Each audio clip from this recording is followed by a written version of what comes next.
ఇక అమరావతి అభివృద్ధి విషయంలో అడుగులు ముందుకు పడట్లేదు.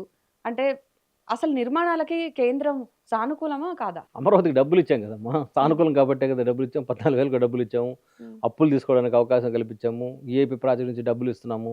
అమరావతి మరెందుకు అభివృద్ధి జరగట్లా? అమరావతి ఇప్పుడు కదా! జగన్మోహన్ రెడ్డి 4 ఏళ్ళు దాన్ని పాతరేసాడు కదా! 5 ఏళ్ళు. మా బొత్స సత్యనారాయణ అది శ్మశానం అన్నాడు. ఇప్పుడు చూడండి ఒక యుద్ధ వాతావరణంలో పనులు జరుగుతున్నాయి కదా! నారాయణ గారు గాని, లేకపోతే ఇతర మంత్రులు గాని అక్కడ దిగి పనిచేస్తున్నారు కదా! కాబట్టి అమరావతి అనేది హైదరాబాద్‌కి ప్రత్యామ్నాయ నిర్మాణం చేసే ప్రపంచ స్థాయి నగరం. సందేహమే లేదు. దాన్ని డెవలప్ చేయడం అనేది తెలుగు వాళ్ళుగా మనకు హక్కు, బాధ్యత. అనేక కేంద్ర సంస్థ 45 సంస్థలు అక్కడ ఏర్పాటు చేశాము. ఆ 45 సంస్థలు, భవనాలు, నిర్మాణాలు అన్నీ కూడా వేగవంతంగా నడుస్తాయి. కాబట్టి అమరావతి రాబోయే రోజుల్లో నాకు తెలిసి 4 సంవత్సరాల్లో అద్భుత నిర్మాణాలు హ్మ్. పైకి లేస్తాయి. హ్మ్. వరల్డ్ క్లాస్ ఐకానిక్ బిల్డింగ్స్ పైకి లేస్తాయి.